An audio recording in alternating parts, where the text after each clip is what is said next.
When you gave me your keys, did that mean like I can come to your place whenever? I don't think so. If you were going to go and check my phone looking for something, that would be a huge problem. But the problem there then is not that you have my password. No. If I ever felt like I need to come and check your phone, we need to address why I have that need. Yes. Like, what did you do or what's going on with me that I'm having this need to check your phone? Going further from phone is like, should couples share bank passwords? You may actually have very, very different relationships with money. And if you do have very different relationships with money, then separation of accounts, at least to a certain extent, I think is key.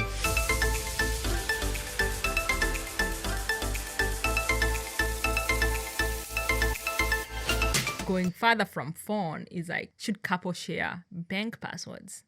There are times in relationships where there are things that are building or that where there are discontentments. So you may actually have very, very different relationships with money. And if you do have very different relationships with money, then separation of accounts, at least to a certain extent, I think is key. Because otherwise, if one person says, I have, $5,000 in the bank, that's a ton of money. That means I can go out and like party. And the other person says, that's like 2 months of monthly expenses. That way I feel safe in, and like if I lose my job or if we have a downturn, I don't panic. Those are two very different ways of looking at an amount of money. And if you're not on the same page with that, now sharing bank account information can actually be really difficult. It can be difficult. I feel like it depends on the relationship. I wouldn't say like couples should share that information, but I feel like it depends. I think it's a conversation that couples need to have. But let's talk about us,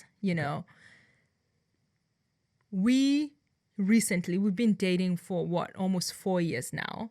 We just recently, after reading 2 books about money, after doing tons of work around money, we recently just opened our first joint account. Yes.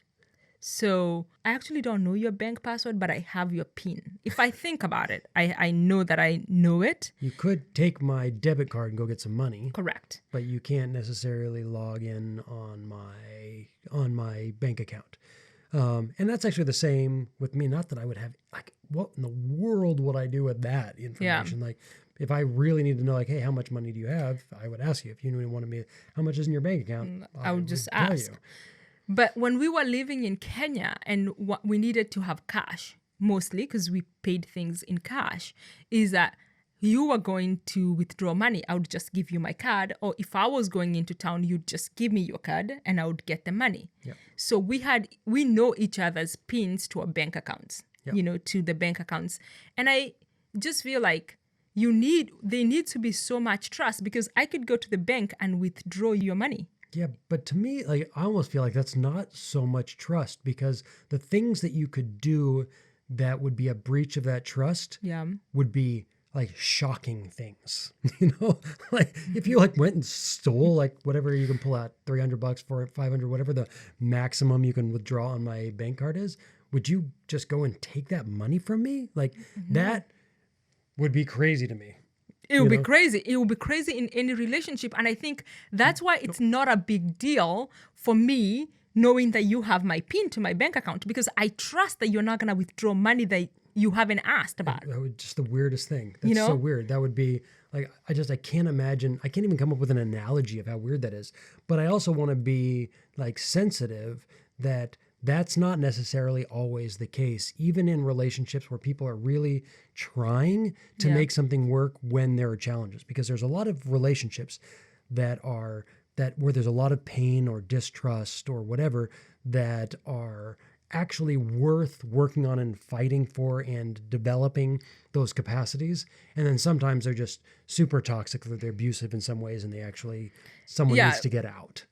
But if you're in that kind of a relationship, that you're not the person we're talking to or about, because we're just talking about people who are in healthy relationship. Yeah, I mean, there are people the healthy spectrum. Right. I mean, because you can be with someone who you love and like, this is someone I really want to work on it with, but they might have had addiction problems, or they have a shopping problem, or they have a gambling problem, or whatever that is. And that's a relationship that's worth keeping. But then the trust isn't fully there. Yeah. And that's okay. That where trust actually, every tiny bit has to be earned and monitored. And that's a different type of trust. I mean, when we came into our relationship, within 2 weeks, you said, like, I don't want you to have to, like, I don't want to have to log into my phone for you to go deal with things. So your thumbprint is on my phone because I don't want to have to ever deal with it. When we started dating, within like 2 weeks, I was like, I lived in an apartment and I didn't have a buzzer. Yeah, I was going out with my friends, and I knew I was gonna come home after 2 in the morning, and you were like, I don't want to get up to open the door for you, so here, have the key. And I remember going back. It was like 2 of my really good friends, and I remember telling them, like, I'm dating this guy, and he gave me the key to his apartment, and They said, run. my friend who's in the military was like, Sarah, run. Like, it's weird. Like, last time we hang out, you didn't even know this guy. You were not dating this guy. And now it's two weeks into the relationship and you have the keys to his house. Like, that was weird. They were sure that I was like, get rid of this guy. He is dangerous. Yeah. And so my friend was like, I just wanted to know if, like, something happens, like, I'm always open. You can always call me. And to him, that was like huge, that you must have had like this deeper trust in me to feel like, you know what, you can come to my house, because what you're actually saying when you gave me your keys was like, you can come to my place whenever. You know, did that mean like I can come to your place whenever? I don't think so. Like, not really. Like, were you, if you had then come at that time, if you had come when I wasn't home, that's would weird. have been weird. You might have come over at some point when I wasn't there, but you would have definitely been like, hey, is it cool if I come over and work until you get home, for example, from your place? That would have been fine. Like, I wouldn't just show up because I have the key, you know, like, and that would be a little bit like, well, I've got the password to your computer, so therefore I should go check all of your files. I should check all of your email. Like, that would just be weird. Yeah. Just because you gave me, I think that's like where we have to go back to. Just because you can do something doesn't necessarily mean you should do it. Right. Exactly. Yeah, 100%. I'm curious if there were any of the other posts that we can go do. Some of them were kind of fun. Someone says, no. My personal conversation with my girlfriend, I think that we talked about, emails or even this page, etc., are private. Each person deserves some autonomy. I'm not hiding anything just because I value some basic privacy as a separate human being. There was and I think that kind of just goes back a little bit what we were talking about a minute ago, which is that you have total privacy. I do have total privacy, even though I can get into your phone and your computer. I absolutely do not invade your privacy by knowing that. It's almost like the opposite. You know, you've also entrusted that with me. If there's something that I want to know, I would ask. You know? Yeah, I think that's the thing. Like, don't go to my phone, just ask, you know? And then there was like a funny one, because it leads to symbiosis, which kills eroticism, excitement, mystery, and autonomy. What do you think? That one cracked me up because I was like, wait, the password? So say that again. Hold on. Yeah, read it again. So when he said because it's that erotic excitement is impacted by passwords, I'm like, I feel like there are other things at play there. Like, oh my God, you are way less hot and interesting to me because I know your password. That's weird. That's weird. But I guess, I mean, yeah, I don't know. I don't even know what to say about that. I don't know what he's, I don't know. Like, yeah, that doesn't do it for me. There is certainly mystery with you. But that's also in part because we're growing and we're evolving, right? So like, it's like in a relationship, I feel like I'm leveling up, you know? So like, we're in a really good place today, but a week ago, we actually had a challenge, that we had to work out before we could record our podcast. Yeah. And it was like, I kind of couldn't believe what it was that like, it went back to, we were talking about chores last week, right? And underneath chores and your frustration around chores was actually a money issue that just had to be discussed. And it was actually, once we had that conversation, the resolution of that was really simple. But the pain from not having the resolution was amazing. It's like a thorn, you know, you have one like a thorn or a splinter, and it's so painful. And it's really simple. You pull that out and you're like, oh, the pain is gone. Yeah. It was the tiny little thing that was causing a lot of pain. Yeah. So I think kind of coming back to this is that those small things, like I think when someone wants to go and check your phone and feel like this need to check your phone because they have your password rather than use your phone, those are two different things. Is like, if I ever felt like I need to come and check your phone, is then we need to address why I have that need. Yes. Like, what did you do or what's going on with me that I'm having this need to check your phone? And that becomes a conversation, So there is underlying issues that is making me feel, maybe not feeling seen or feeling like you did something to breach the trust. Something is there, and that is like what we need to talk about. Not like, why are you on my phone? Right. And, it kind of leads to something that I've mentioned a few times on our podcast. And that is, I learned this idea recently about intrusive thoughts. You think things that you really don't want to think. It's an understood psychological phenomenon. You're like, I really don't want to think that. It's a little bit of like, don't think of a pink elephant or, whatever it is. And for years, I carried so much shame, not around anything that I did. I mean, obviously, I have shame around things I did. But my biggest shame I carried was about things that I thought. Oh. And things that I thought that I didn't want to think. I'm like, those are terrible thoughts. And I remember when I finally came and kind of confessed to you, and you were like, I don't see the problem with the thought. You are not your thoughts. Now, the reason why I could bring that to you is that I trusted you 100% that any mistake that I made, whether real or in this case perceived, was, was not actually, like you could meet me there. There was no offense really, because my intentions are generally good.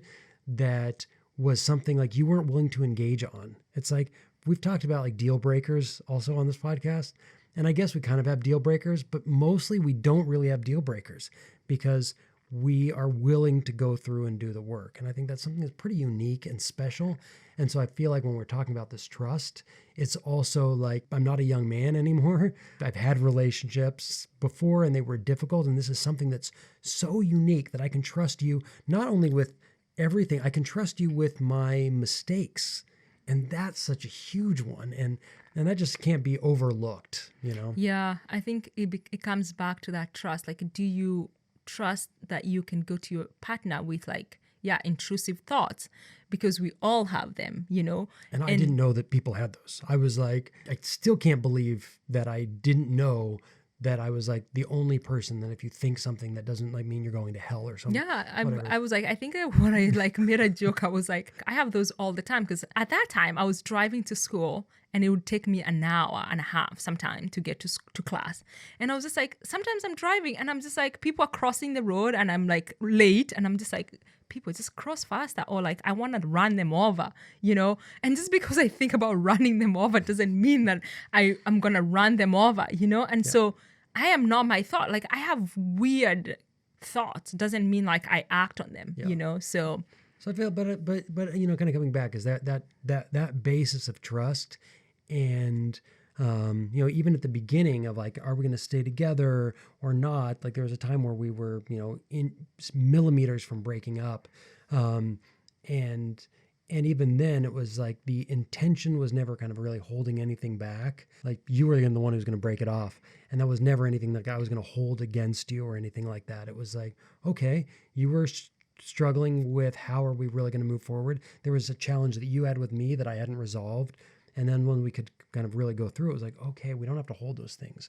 So I think that kind of plays into this trust issue, because the password thing is like, if I really want your password, what's underneath that? If I don't want your password or I don't want you to have mine, what's underneath that?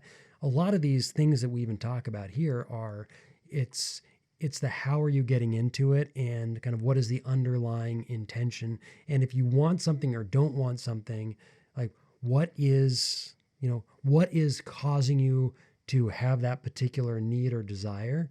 And is that an expression of something that's really healthy or something that is either unhealthy or compensating for some kind of pain? Yeah. And also like realizing like what stage your relationship is at, and what kind of a relationship like you're in. Because I think every relationship is different, Yes. like also the two people that are coming together have different issues and different trust issues. So it's just like acknowledging this is the type of relationship I am at and having a conversation with your partner about it. Yeah, Yeah. for sure. So anyway, This so was fun. we share passwords as needed. I don't actually know your Facebook password. I don't know your Gmail password. I don't know any of your bank account passwords because I don't need that. I've never needed it. If I No. ever did, you would give it to me. And if you ever needed mine, I would give it to you. I have your computer password and your phone password, and the same with you. And we have each other's PIN numbers because it made sense in our That we have relationship those. that we have those things just for practical moving through our relationship. So, but really curious, any inside input thoughts on this one? It's a big one. And I'm sure in other ways, particularly as it relates to trust or, the breaking of trust, the mending of trust, or like where in a relationship are those steps make sense. I'm sure we'll probably come back to that again. So make sure any questions, thoughts, input, insight, or complete objections that you have, make sure to share them with us. You can find us on the web at theinterracialcouple.com. And the Interracial Couple is pretty much everywhere on YouTube, social media, etc. So, And recently we're on Instagram, so you can follow us at Sarah and Matthew on Instagram. there we go. All right. It's been really wonderful spending this time with you. Thanks again. If you're not subscribed, make sure you do that. Make sure you give us a thumbs up if you like what we're doing. And we'll see you next week. See you next week.